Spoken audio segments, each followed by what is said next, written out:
Welcome to Chillin' 101. We hope this video helps. You start by confirming your current Blender version and closing the app so files won't lock. Backup your active. Blend files and any custom add-ons or startup file. That prevents data loss. Once done, note your GPU driver and OS details because some builds need specific drivers or dependencies. Then open your system's package manager or installer. On Windows, use the official installer. On Mac OS, check DMG. On Linux, prepare apt/snap/flatpak commands. Now download the correct Blender build for your OS and needs, installer for system integration, portable for a separate folder, or a package for Linux.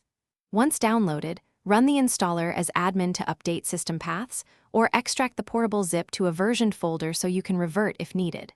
After install, launch Blender and let it migrate settings. You can choose to keep or reset preferences. Make sure to test key add-ons and rendering settings. If anything fails, don't overwrite your backup yet. Finish by confirming the installed version and help right arrow about and performing a quick render and viewport test to ensure stability. If your add-ons or preferences didn't migrate cleanly, reinstall or re-enable them selectively to confirm compatibility, and reconfigure GPU or compositor settings if needed.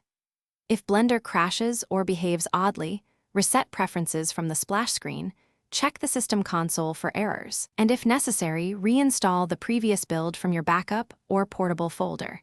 This single troubleshooting tip, keep the prior working build available, saves time.